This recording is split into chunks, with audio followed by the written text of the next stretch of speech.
बोलिए प्रेम से श्री सद्गुरु महाराज की जय। श्री सद्गुरु महाराज की जय। श्री सद्गुरु महाराज की जय। एक बार हम लोग आस्था और विश्वास के साथ बुलंद स्वर में गुरु महाराज का श्री जय घोष करें। श्री सद्गुरु महाराज की जय। कैमरा पर फोटो से अच्छा लगेगा।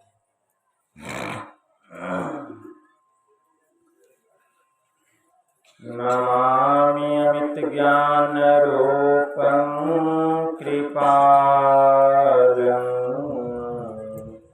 अगम बोधदाता सुबुद्धि निधि विशालम् क्षमाशीलयति धीर गंभीर ज्ञानम् धर्म कील गृहधीर समधीर ध्यानम् जगत त्राणकारी अघारी उदारम् भगत प्राण रूपं दया गुण अपारम् नमो सतगुरुम ज्ञान दाता सुस्वामी नमामि नमामि नमामि नमामि नमामि नमामि नमामि नमामि। महाराज सद्गुरु है राजन को राजा है जिनकी कृपा से सर्व काजा भने में ही सोई परम गुरु नमामि नमामि नमामि नमामि नमामि नमामि नमामि नमामि। श्री सद्गुरु महाराज की जय।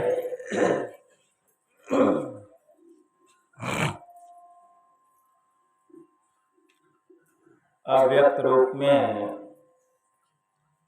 परमाराध्य संत सद्गुरु महाराज के पावन कमल चरणों में बारंबार नमन।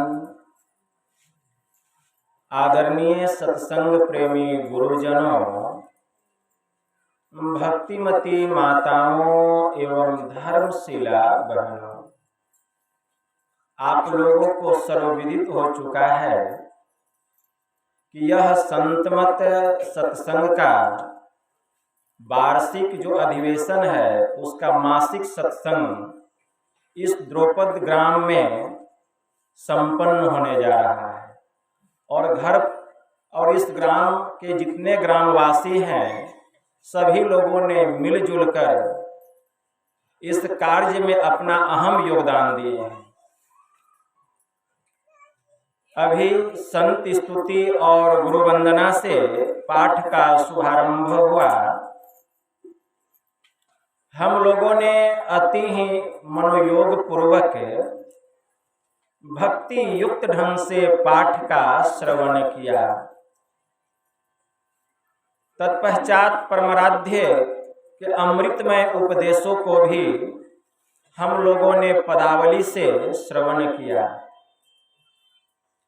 पाठ के क्रम में हम लोग सुन रहे थे, यही मानुष्य देह समैया में करूं परमेश्वर में प्यार। कि हम लोगों को जो यह मनुष्य का शरीर मिला है किस लिए मिला है और हम क्या कर रहे हैं गुरुदेव स्पष्ट शब्दों में कहते हैं कि यह मनुष्य का शरीर एकमात्र ईश्वर भक्ति करने के लिए मिला है, एकमात्र ईश्वर की भक्ति। लेकिन हम लोग ईश्वर की भक्ति को छोड़कर विषय भोग में पड़े हुए हैं। अगर विषय भोग ही हमें करना होता तो मनुष्य शरीर को छोड़कर हमें पशु पक्षी का शरीर मिलता, क्योंकि उसमें विषय भोगने की क्षमता मनुष्य से विशेष है, ज्यादा बतलाई गई। लेकिन विषय भोग वाला तो शरीर मिला नहीं। मिला कौन सा शरीर? मनुष्य का शरीर। और यह मनुष्य का जो शरीर है, इसको भोग जोनी नहीं कहा गया, इसको कर्म जोनी कहा गया। इस संसार में जितने शरीर हैं, 84 लाख योनियों में मात्र एक मनुष्य शरीर ही ऐसा है जिसको कर्म जोनी कहा गया। अब मनुष्य शरीर के अलावा जितने शरीर हैं सब भोग जोनी बतलाए गए, चाहे वह देवी देवता का ही शरीर क्यों ना हो। लेकिन यह कर्म जोनी हम लोगों को मिल गया है, मनुष्य का शरीर है, लेकिन हम लोग विषय भोग में डूबे हुए हैं। मतलब पशु पक्षी के जैसा हम लोग कर्म कर रहे हैं। भगवान महायोगेश्वर श्री कृष्ण ने कहा, आहार निद्रा भय मैथुनश्च सामान्य मेतत पशु हृन्नरानाम ज्ञानम नरानाम अधिकम विशेषो ज्ञानेन हीनः पशु ही समान। आहार अर्थात भोजन करना, निद्रा सोना, भय डरना और मैथुन संतान को पैदा करना। अरे यह 4 काम तो पशु भी करता है, और यह मनुष्य का शरीर पाकर अगर हम भी यही 4 कामों में लगे हुए हैं तो क्या हम पशु से कम हैं? हम भी पशु के समान हैं। सूत्राम स्पष्ट प्रतीत होता है कि ज्ञानम नरानाम अधिकम विशेषो ज्ञानेन हीनः पशु भी समान, कि ज्ञान से जो हीन मानव है वह पशु के समान है। लेकिन अगर वह ज्ञानवान है तो वह पशु के समान नहीं है। ज्ञानम नरानाम अधिकम विशेषो, अगर मनुष्य को ज्ञान हो जाए तभी यह मनुष्य का शरीर श्रेष्ठ है।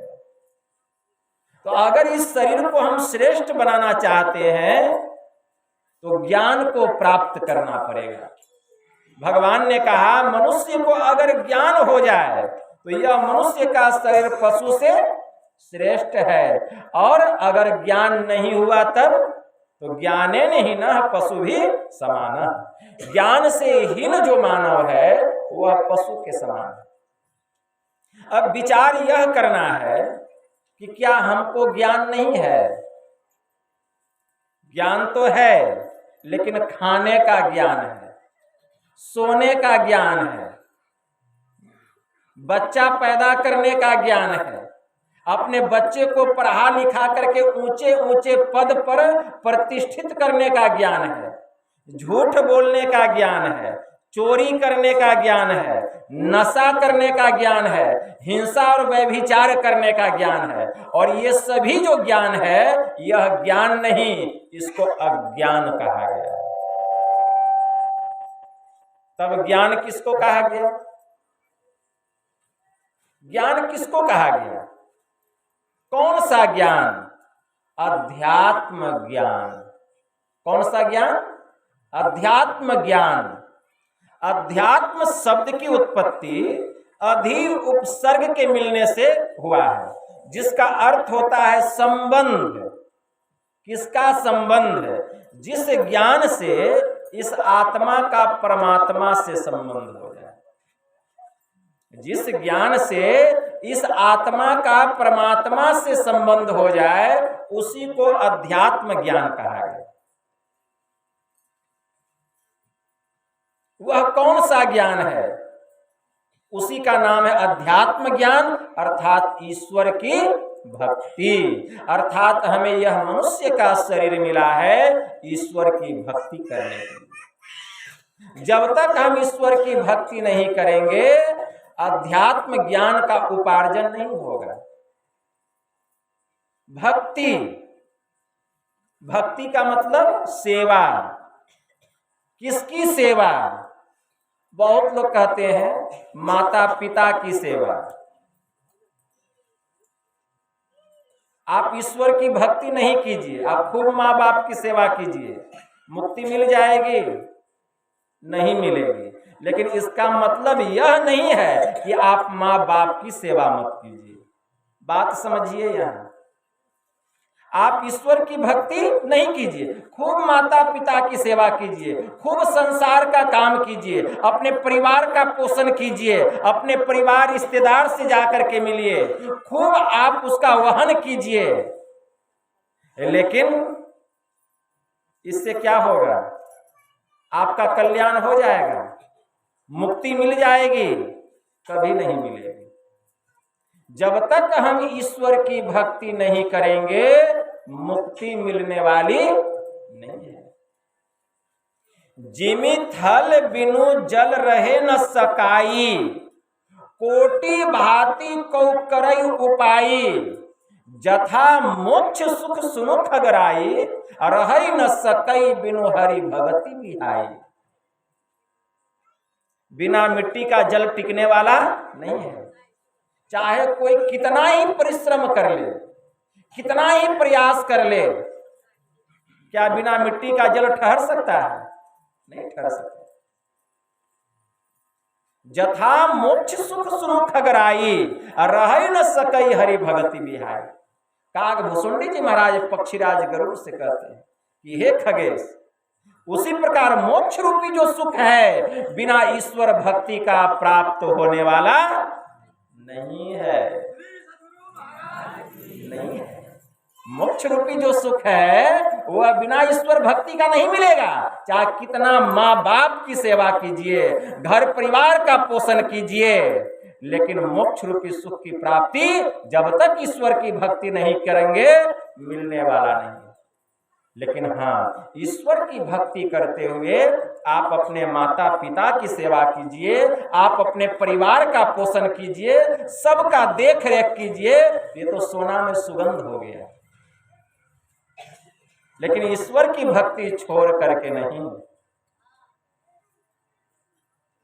को विश्राम की पाओ, तात सहज संतोष बिनु, जल बिनु चलई की नाव, कोटि जतन पची पची मरी। काग भुसुंडी जी महाराज पक्षीराज गरुड़ से कहते हैं कि को विश्राम की पाओ, तात सहज संतोष बिनु। क्या बिना संतोष को प्राप्त किए किसी को विश्राम अर्थात शांति मिल सकती है? जब तक संतोष नहीं होगा शांति मिलने वाली नहीं है।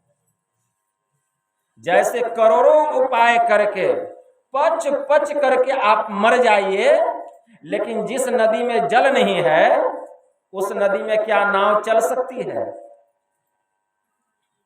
बिना जल का नाव चलेगा?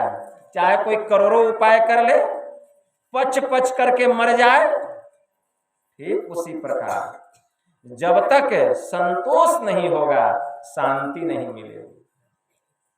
और संतोष कहां से आएगा? बिनु संतोष न काम न साही, काम अछत सुख सपनेहु नाही, राम भजन बिनु मिटही की कामा, अथल विहीन तरु कबहु की जान। काग भुसुंडी जी महाराज पक्षीराज गरुड़ से कहते हैं बिनु संतोष न काम न साही, बिना संतोष के कामनाओं का नाश होने वाला नहीं है। काम अछत सुख सपने होना है, और जब तक कामना रहेगी स्वप्न में भी सुख मिलने वाला नहीं है। काम का मतलब क्या होता है? बहुत लोग काम का अर्थ केवल वासना से लगाते हैं, ऐसी बात नहीं है। संत कबीर साहब ने कहा है, काम काम जो सब कोई कहे, काम न चिन्हे कोए, जेती मन की कल्पना, काम कहावे सो। आपके मन में जो जो चाहना उत्पन्न हो जाए, जो जो कामना उत्पन्न हो जाए, वह सब काम ही है। काम अछत सुख सपने हो नहीं। जब तक कामना रहेगी, चाहना रहेगी, इच्छा रहेगी, वासना रहेगी, स्वप्न में भी इस जीव को सुख मिलने वाला। कामनाओं का अंत कैसे होगा? तो राम भजन बिनु मिटहि की कामा, मतलब जब तक ईश्वर की भक्ति नहीं करेंगे, राम की भक्ति नहीं करेंगे, कामनाओं का नाश होने वाला नहीं। लेकिन हम लोग क्या करते हैं? ईश्वर की भक्ति कामनाओं का नाश करने के लिए नहीं, कामना बढ़ाने के लिए करते हैं। प्रभु यह दो, प्रभु वह दो, बेटा दो, बेटी दो, शादी कराओ, विवाह कराओ, नौकरी दो, जगह दो, जमीन दो, मकान दो, दुकान दो। आप कामना नष्ट करने के लिए गए हैं कि कामना को पैदा करने के लिए गए हैं? और कहते हैं बाबा सुख नहीं है। कहां से मिलेगा? जिस काम को करने से सुख मिलता है जीव को, वह काम तो करते नहीं है। और जिस कर्म को करने से जीव को दुख मिलता है, दिन रात वही काम में लगे हुए हैं और सुख का आशा करते हैं, निराशा हाथ आती है। सुख चाहते हैं तो एक ईश्वर की भक्ति कीजिए। अगर ईश्वर से कुछ मांगना है, संसार की संपदा नहीं, ईश्वर से ईश्वर को ही मांग लीजिए। जो ईश्वर से ईश्वर को मांग लेता है तो संसार की सब संपदा उसकी हो जाती है। अलग से कुछ मांगने की जरूरत नहीं पड़ती है। संत कबीर साहब ने बड़ा अच्छा कहा, ऐसी दीवानी दुनिया रे, भक्ति भाव नहीं बूझे जी। कोई आवे तो दौलत मांगे, भेंट रुपया लीजिए जी। कोई करावे ब्याह सगाई, सुनत गुसाई रीझे जी। कोई आवे तो बेटा मांगे, यही गुसाई दीजिए जी। कोई आवे दुख का मारा, हम पे कृपा कीजिए जी। सांचे का कोई ग्राहक नहीं, झूठे जगतपति ते जी। कहे कबीर सुनो भाई साधो, इन अंधों को क्या कीजिए जी। जो सत्य है उसको मांगने वाला कोई नहीं। अभी सुने गुरु महाराज की वाणी। गुरु महाराज क्या मांग कर रहे हैं? यही मानुष्य देह समैया में, अकरो परमेश्वर में प्यार। यह मनुष्य का शरीर मिला है प्रभु की सेवा करने के लिए, प्रभु की भक्ति करने के लिए, उनसे प्रेम करने के लिए। इसीलिए हमारे परमाराध्य ने कहा, प्रेम भक्ति गुरु दीजिए। भक्ति है लेकिन प्रेम नहीं है। वह कैसी भक्ति है? बिना प्रेम का भक्ति होता है क्या? संत कबीर साहब ने कहा, प्रेम बिना जो भक्ति है, सो तो निज डिंभ विचार, उद्र भरण के कारणे जन्म गवायो सार। वह तो पेट भरने के लिए भक्ति है, पाखंडी भक्ति है। उस भक्ति से काम चलने वाला नहीं है। हमारे परमाराध्य महर्षि मिहिर परमहंस जी महाराज 3 जुलाई 1904 ईस्वी को इनकी फारसी की परीक्षा थी। गुरु महाराज फारसी बहुत अच्छा लिखते थे और अच्छा बोलना भी जानते थे। प्रबल वैराग्य उत्पन्न हो रहा था। गुरु महाराज को संसार आसार लगने लगा था। 4 जुलाई 1904 ईस्वी को गुरु महाराज की अंग्रेजी की परीक्षा थी और हमारे गुरुदेव अंग्रेजी के स्टूडेंट थे। इसको खूब याद रखिए, इंग्लिश के स्टूडेंट थे गुरु महाराज। जब अंग्रेजी की परीक्षा देने के लिए गए तो परीक्षा भवन में प्रश्न पत्र आया इनके पास। प्रश्न पत्र का जो पहला क्वेश्चन था सो इस प्रकार था, quote from memory the poem builders and explain it in your own English. अर्थात अपने स्मरण शक्ति से बिल्डर्स नामक पद की व्याख्या अंग्रेजी में करें। तो गुरु महाराज के मन मस्तिष्क में हुआ कि बिल्डर्स का अर्थ होता है निर्माण करता। अब परमात्मा से बड़े निर्माण करता क्या कोई दूसरा हो सकता है? कदापि नहीं। इसीलिए हमारे परमाराध्य ने 4 पंक्ति अंग्रेजी में लिखी, for the structure that we raise time is with materials filled, our todays and yesterdays are the blocks with which we build. अर्थात हमारा जीवन मंदिर सुकर्म और कुकर्म रूपी ईंटों से नित्य प्रतिदिन मिलकर बनता है और बिगड़ता है। जो जैसा कर्म करता है उसका जीवन ठीक वैसा ही बन जाता है। इसलिए समय की सदुपयोगिता ईश्वर की भक्ति और सत्संग में है। इसलिए ईश्वर की भक्ति रूपी श्रेष्ठ ईंटों से हमें अपने जीवन मंदिर रूपी छत की दीवार का निर्माण करना चाहिए। और हमारे परमाराध्य ने मानस की यह चौपाई लिखी, क्या? देह धरि कर यही फल भाई, अब भजिए राम सब काम बिहाई।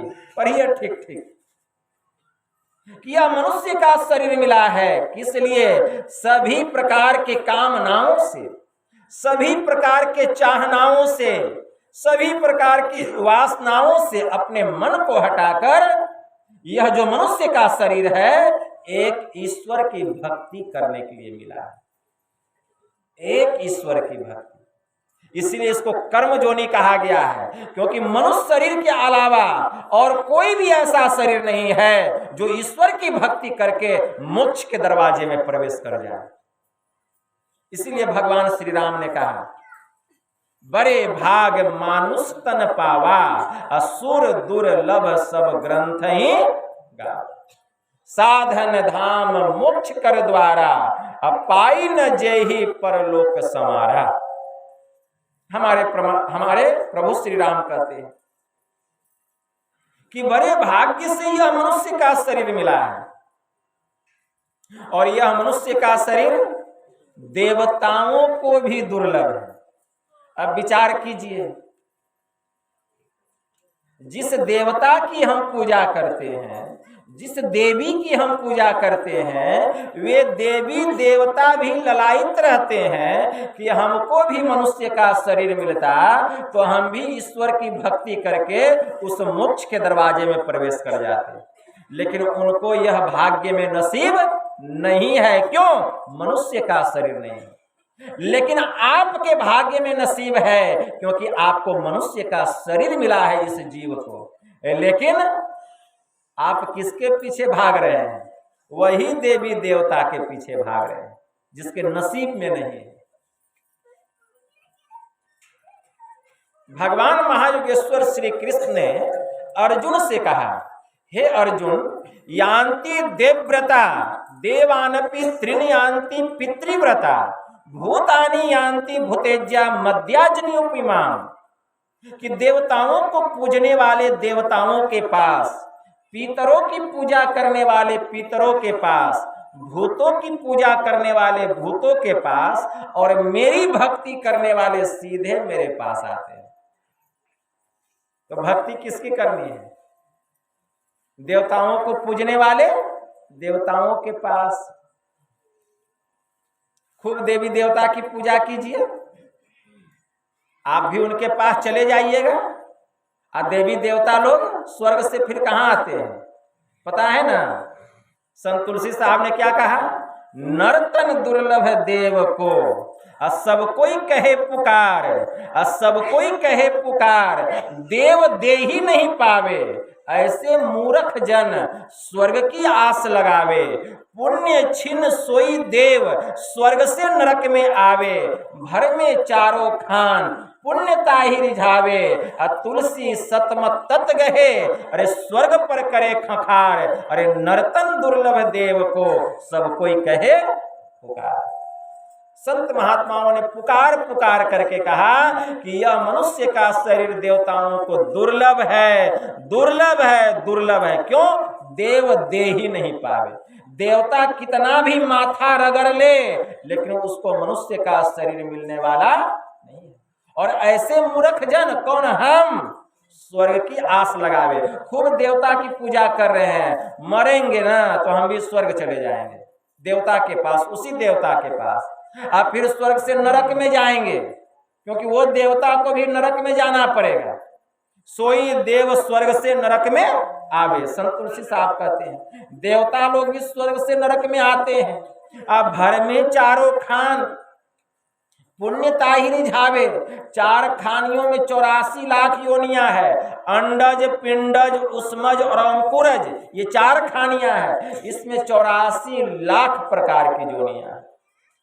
और माया की प्रेरणा से यह जीव उन 4 खानियों में जो 84 लाख योनियां हैं, स्वर्ग के बाद हम भी वो 4 खानी में जो 84 लाख योनियां हम भी भटकेंगे। तो फिर यह पूजा कौन काम का?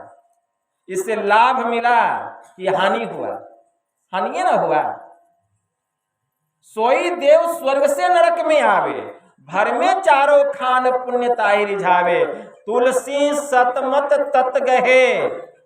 मतलब क्या समझे? ध्यान से सुनिए। तुलसी संतमत तत गहे, मतलब संत तुलसी साहब कहते हैं कि संत मत का जो विचार है वह तत्व को जानने के लिए है, न कि देवता की पूजा करने के लिए। तत्व क्या? ब्रह्म को जानने के लिए, परमात्मा को जानने के लिए, अपनी आत्मा को पहचानने के लिए यह संत मत का प्रचार है, यह संत मत का सत्संग। तुलसी संत मत तत गहे, स्वर्ग पर करे खखार। नहीं चाहिए ऐसा स्वर्ग, मैं थूकता हूं ऐसे स्वर्ग पर।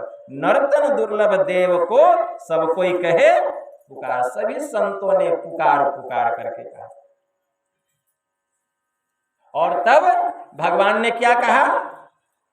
पीतरों की पूजा करने वाले पीतरों के पास, हमारे पूर्वज जो मर गए, जिनका शरीर छूट गया, वे जो पितर हैं, अगर हम उनकी खूब पूजा कर रहे हैं, शरीर छूटेगा वही पितर के पास चले जाएंगे।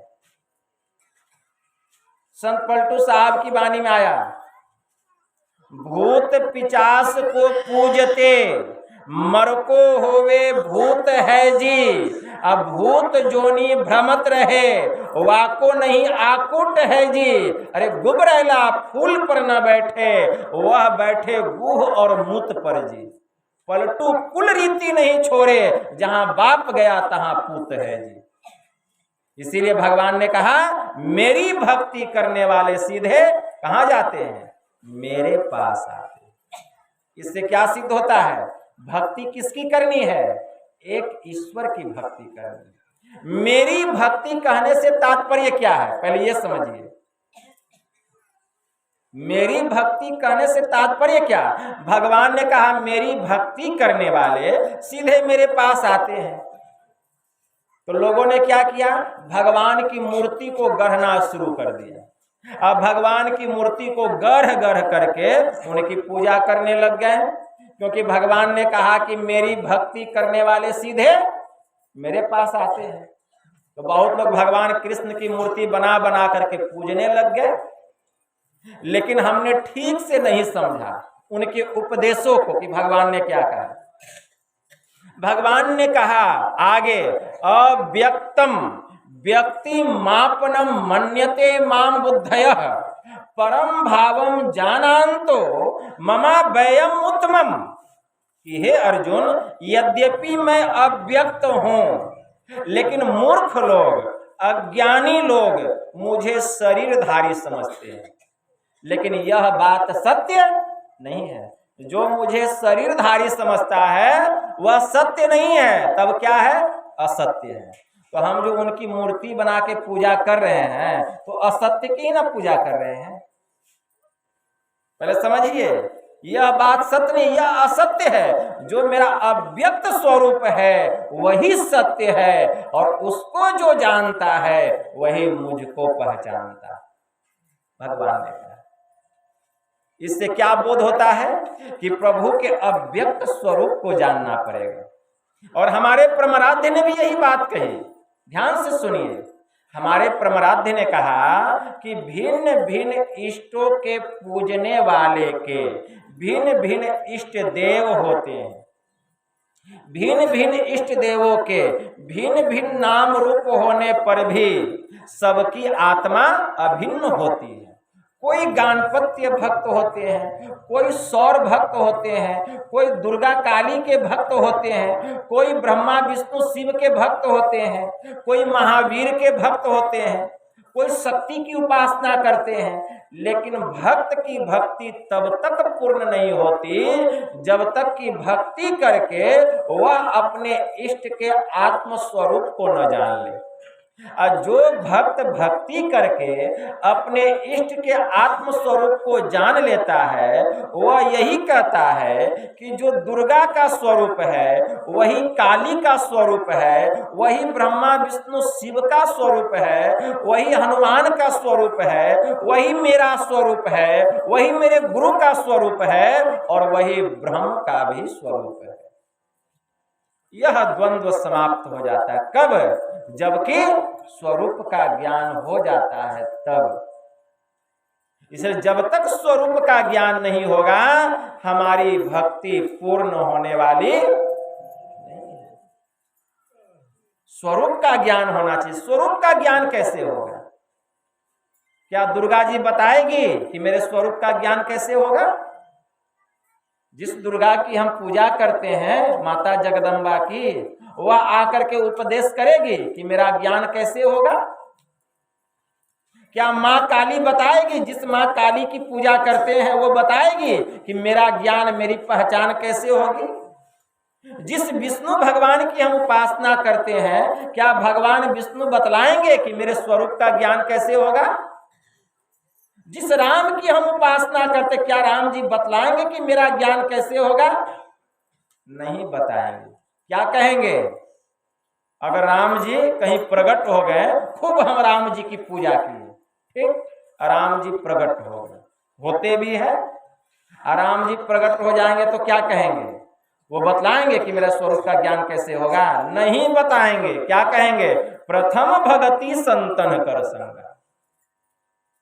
माता सबरी को कहा ना कि अगर मेरे स्वरूप का ज्ञान प्राप्त करना चाहते हो तो मेरी पहली भक्ति क्या है? संतों की संगति करो। सीधे संत के पास भेज देंगे। और दूसरी रति मम कथा प्रसंगा। फिर कहेंगे वे जो संत जो कुछ कथा कहेंगे, जो कुछ उपदेश करेंगे, उनके उपदेशों में रति करना, प्रेम करना, यही मेरी दूसरी भक्ति है। यही तो महापुरुष लोग भी समझा रहे हैं, जो बात भगवान श्री राम कह रहे हैं। अच्छा ठीक है, खूब काली माँ की पूजा कर रहे हैं, अब कहीं काली माई प्रकट हो गई तब क्या कहेगी काली माई? आप लोगों को पता है स्वामी राम कृष्ण परमहंस माँ काली के बहुत बड़े उपासक हैं। जैसी वो माँ काली की पूजा करते थे, उपासना करते थे, वैसा तो कोई करता भी नहीं होगा। माता साक्षात उनको दर्शन देती थी, एक बार पुकारते थे। माँ उनके हृदय की पुकार, जैसे कोई बालक अपनी माँ को पुकारता है तो माँ दौड़ी हुई चली आती है, उसी प्रकार एक बालक एकदम बालक भाव की तरह वह माँ को उद्गार से, उनके हृदय से उद्गार निकलता था, एकदम बालक की तरह पुकारते थे माँ माँ, तुरंत माँ प्रकट हो जाती थी। एक समय की बात है, एक बड़े उच्च कोटि के महापुरुष हो गए संत तोतापुरी जी महाराज। उसी रास्ते से दक्षिणेश्वर जो काली मंदिर है उसी रास्ते से गुजर रहे थे और स्वामी रामकृष्ण परमहंस, इनका पहले का नाम था गजाधर, ये बाहर में बैठे हुए थे चबूतरे पर। तोतापुरी जी की नजर इनके ऊपर पड़ गई।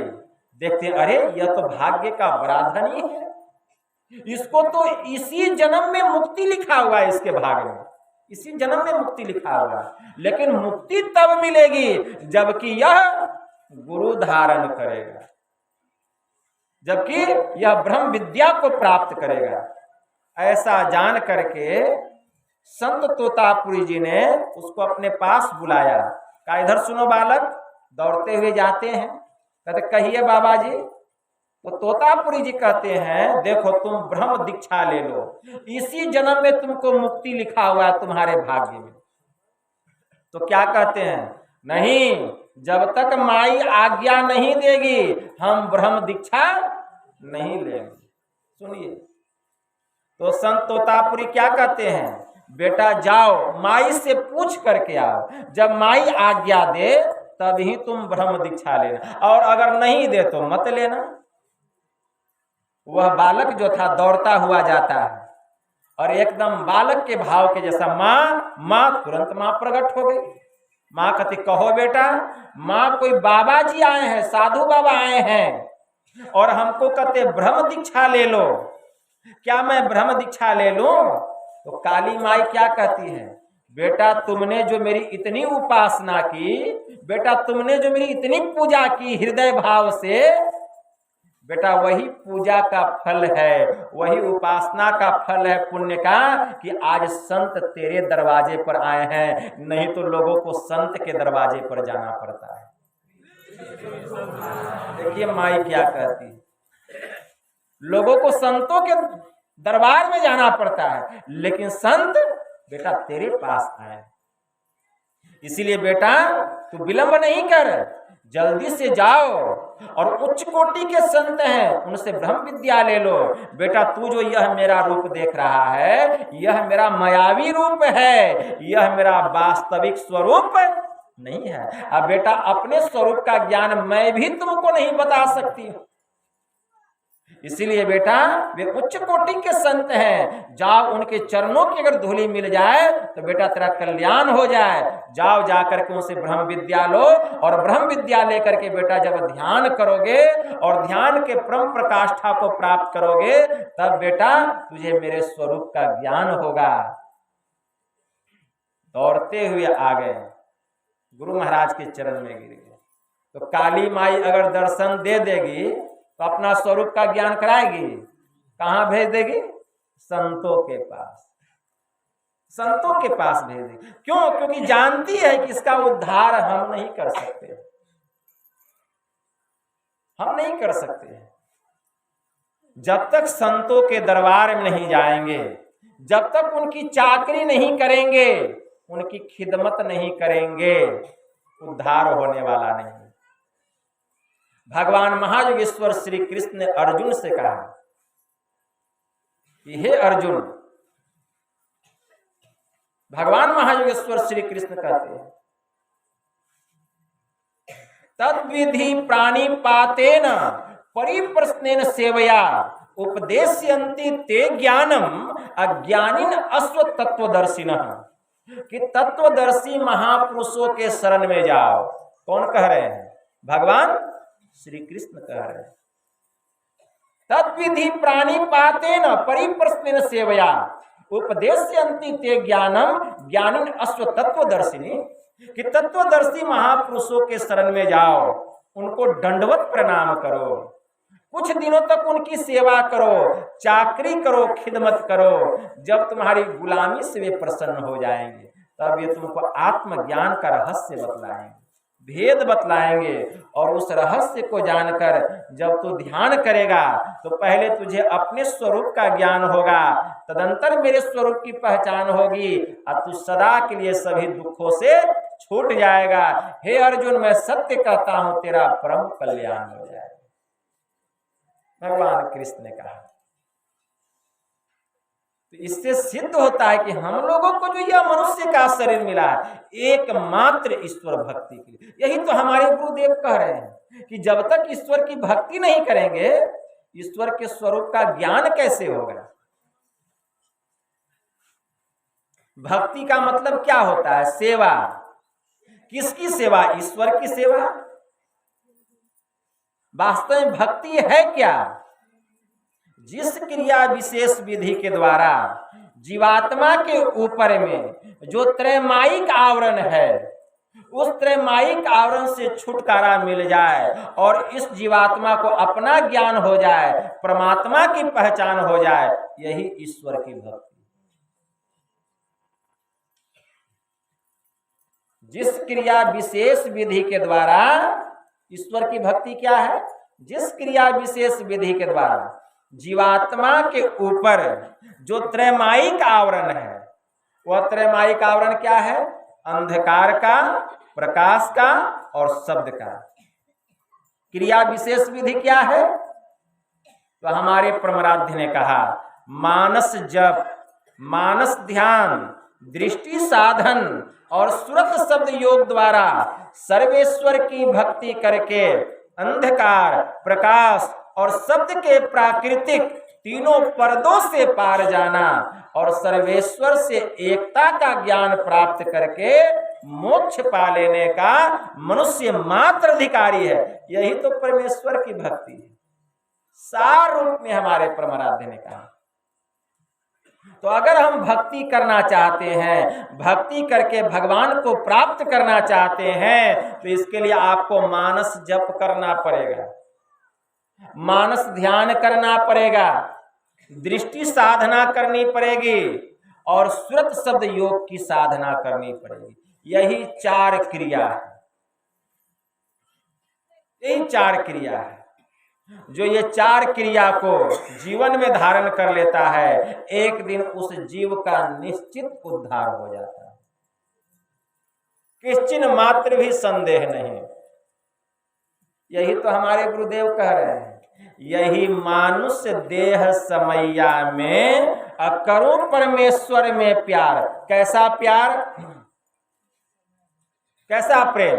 प्रेम भाई बहन में भी होता है, पति पत्नी में भी होता है, प्रेमी प्रेमिका में भी होता है प्रेम, गुरु और शिष्य में भी प्रेम होता है, जीवात्मा और परमात्मा में भी होता है।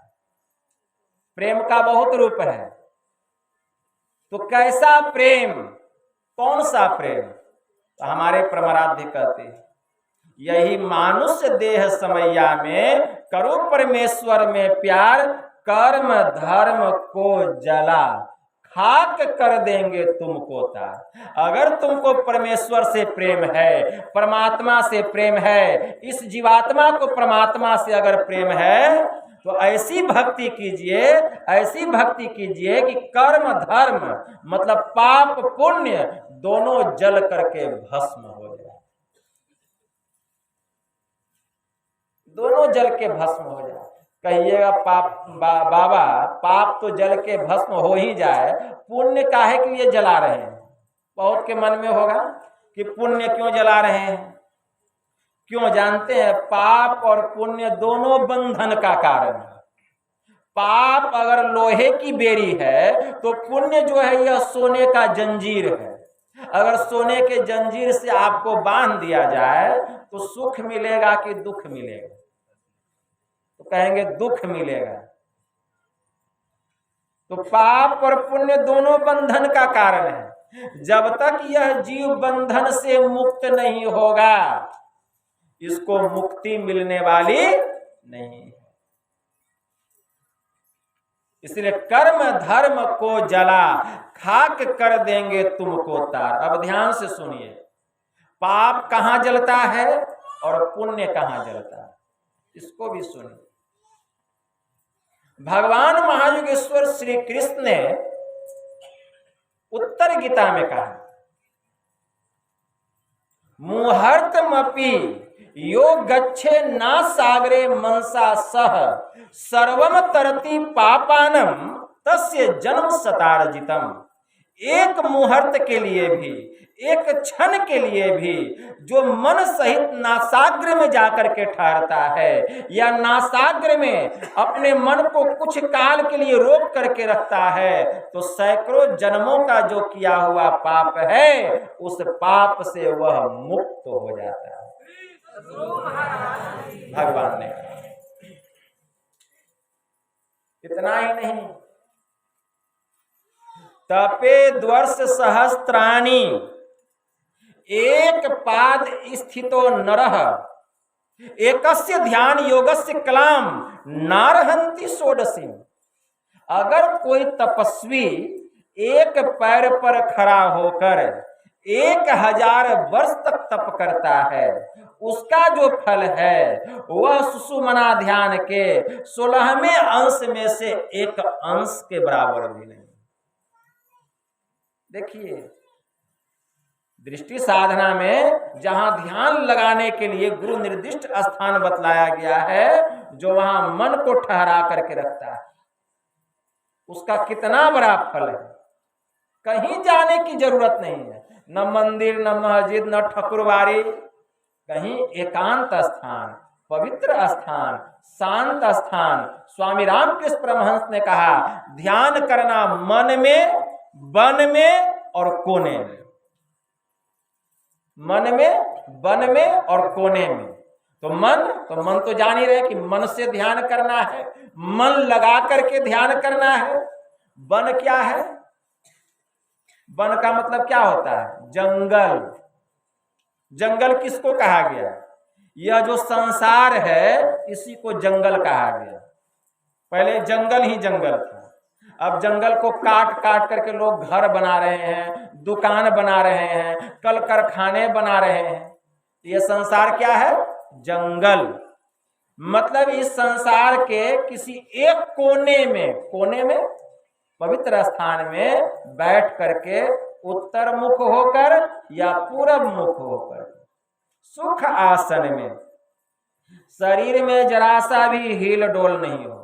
मच्छर और मक्खी अगर तंग करे तो एक पतला चादर से अपने शरीर को ओढ़ लीजिए, और स्थान समतल हो, उबड़ खाबड़ नहीं हो, और आपका शरीर 90 डिग्री के कोण पर स्थिर हो, मतलब बिल्कुल सीधा। धड़, गर्दन और मस्तक एकदम सीधा रेखा में रहना चाहिए, वहां जरा सा भी शोरगुल नहीं होना चाहिए। आसन न खूब पतला हो और न खूब मोटा हो, पतली आसन होना चाहिए, खूब मोटी भी नहीं होनी चाहिए। आसन फूस का हो, कंबल का हो या जूट का हो। जूट का बोरा देखे ना, जिसमें चावल गेहूं रहता है, वो भी बहुत अच्छा आसन होता है। उस आसन पर बैठ करके एक आसन से उत्तर मुख होकर या पूरब मुख होकर क्या करना चाहिए? दोनों आंखों को बंद कर लेना चाहिए। जो भजन भेद लिए हैं उनको पता होगा, मैं केवल याद दिला देता हूं, ध्यान से सुनिए। दोनों आंखों को बंद कर लेना चाहिए। और जो भजन भेद नहीं लिए हैं, इस बात को सुनकर उनको प्रेरणा मिलेगी कि हम भी जल्दी से भजन भेद लेकर के यह काम करें, क्योंकि यही काम करने के लिए यह शरीर मिला है। तो दोनों आंखों को बंद कर लेना चाहिए। दोनों आंखों को बंद करके आप अपने नैनाकाश में देखिए, क्या दिखाई देता है? कहिएगा वह कुछ नहीं दिखाई देता है। कहेंगे ठीक ठीक देखिए, कुछ तो दिखता है। बाबा कुछ नहीं दिखता है। फिर कहेंगे ठीक ठीक देखिए, कुछ तो जरूर दिखता होगा। हाँ, वह कुछ दिखता है। क्या? तो अंधेरा दिखता है। तो कुछ दिखा ना कि नहीं दिखा? दिख गया। क्या दिखा? अंधेरा दिखा। अब उस समय से बोल रहा था, कहता था कुछ नहीं दिखता है। अरे कैसे कुछ नहीं दिखता है? अंधेरा नहीं दिखता है आंख बंद करने पर? मतलब इसी अंधकार में आप जन्म जन्मांतर से परे हुए। इसी अंधकार में प्रकाश है। विश्वास नहीं होता है। ठीक है, तो जो मैं क्रिया बताता हूं उसको करो, विश्वास हो जाएगा। तो बाबा क्या करना पड़ेगा? तो आंख बंद है, सामने में अंधकार है, इसी अंधकार में रह करके एक नाम का जप करना पड़ेगा। क्या करना पड़ेगा? एक नाम। कौन सा नाम? जो नाम उत्तम हो, जो पवित्र हो, जो सबसे बड़ा हो, जो नाम त्रैगुणातीत हो। संसार में जितना भी नाम है सब गुण के घेरे में है, गुण के फेरे में है। कौन सा पवित्र नाम है? और वह अगर कोई पवित्र नाम है तो एक गुरु का नाम, एक गुरु का नाम। भगवान देवों के देव महादेव सदाशिव जी ने ब्रह्मा जी से कहा था, कर्णधारम गुरुम प्राप्य तद्वाक्यम पल्लव डढ़िरम अभ्यास वासना शक्त्या त्रंती भव सागरम। कर्णधार संत सदगुरु रूपी मल्लाह को पाकर और उनके महावाक्य रूपी नौका को पाकर अभ्यास करने की शक्ति से जीव संसार रूपी सागर को पार कर जाता है। स्कंद पुराण में आया, सभी तीर्थों में गुरु तीर्थ सबसे उत्तम तीर्थ है, क्योंकि गुरु के अनुग्रह से ही शिष्य को लौकिक आचार व्यवहार का ज्ञान प्राप्त होता है, विज्ञान की प्राप्ति होती है और अंत में मोक्ष मिलता है गुरु की कृपा से। जैसे सूर्य दिन को प्रकाशित करता है, जैसे चंद्रमा रात्रि को प्रकाशित करती है, जैसे एक छोटा सा दीपक घर के भीतर प्रकाश करता है, ठीक वैसे संत सद्गुरु अपने शिष्य के हृदय का तम का अंधकार का हरण करके उनके हृदय को दिन और रात प्रकाशित करने वाले संत सद्गुरु होते हैं। एक संत सद्गुरु गुरु नानक देव जी महाराज की वाणी में आया, जे सौ चंदा उगही और सूरज चरही हजार, एते चानन हो दिया गुरु बिनु घोर अंधार। देखिए कितनी बड़ी बात कह दी है। रात्रि में सैकड़ों पूर्णिमा का चांद निकल जाए, दिन में हजारों सूरज निकल जाए, उसका जितना प्रकाश हो, लेकिन अगर किसी के जीवन में गुरु नहीं है तो आंख बंद करके देख ले, इतना बाहर में प्रकाश रहने पर भी दिन और रात तुम्हारे हृदय में अंधकार छाया हुआ। प्रकाश है भीतर में, प्रकाश कैसे होगा? गुरु की कृपा से होगा। जब तक गुरु की कृपा नहीं होगी अंधकार में प्रकाश होने वाला नहीं है। गुरु नानक देव जी महाराज की वाणी में आया, गुरु की मूर्ति मन मही ध्यानो, गुरु के शब्दी मंत्र मनु मानो, और गुरु के चरण हृदय ले धारो, और गुरु पार ब्रह्म सदा नमस्कारो। मत को भरमी भूले संसारी, गुरु बिनु को न उतरसी पारी, भूले को गुरु मार्गी पाइया, अवरी त्यागी हरि भगति लाइया। जन्म मरण की त्रास मिटाई, पूरे गुरु की बेअंत बड़ाई, जिन किया ते गुरु ते जानिया, गुरु कृपा ते मुक्त मनु मानिया। गुरु प्रकाशी उरध कमल विगास, अंधकार मई भैया प्रगास। गुरु करता गुरु करने जोग, और गुरु परमेशु है भी होग, कह नानक प्रभु यहू जनाई, अब बिनु गुरु मुक्ति न पाइए। मतलब बिना गुरु का मुक्ति मिलने वाला नहीं, कोई नहीं दे सकता है। इसलिए गुरु का नाम श्रेष्ठ नाम, इसलिए गुरु मंत्र का जप करना चाहिए। उसी अंधकार में रह करके मनोयोग पूर्वक मानस जप करना चाहिए। हमारे परमाराध्य ने कहा, अति पावन गुरु मंत्र मन ही मन जाप जपो, उपकारी गुरु रूप को मानस ध्यान थपो। देवी देव समस्त पूरन ब्रह्म परम प्रभु, और गुरु में करे निवास कहत है संत सब। इसलिए गुरु मंत्र का जप करना चाहिए। जो गुरु मंत्र का जप करता है, याद रखिए 33 कोटि देवता उसके सामने आता है। आपको कहीं जाने की जरूरत नहीं है। सब देवी देवता अपने धाम से निकलता है और आपके सामने आकर के सिर झुका करके खड़ा रहता है। क्यों? आप गुरु मंत्र का जप कर रहे हैं, गुरु मंत्र का जप कर रहे हैं। यह विश्वास प्राप्त करना पड़ेगा। संत पलटू साहब की वाणी में आया, वे क्या कहते हैं?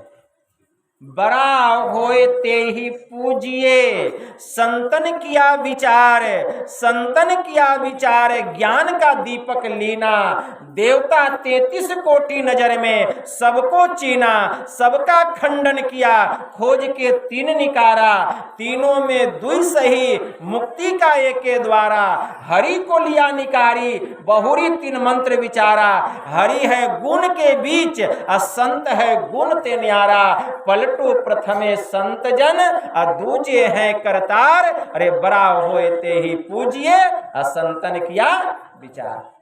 इसलिए सबसे बड़े संत, दूसरा नाम है, तीजे 10 अवतार तिन्हें प्रणाम है, ब्रह्मा विष्णु महेश सकल संसार है, अरे हाँ रे पलटू सबके ऊपर संत मुकुट सरदार है। सबसे बड़े संत सदगुरु होते हैं। इसीलिए गुरु मंत्र का जप करना चाहिए और गुरु रूप का ध्यान करना चाहिए।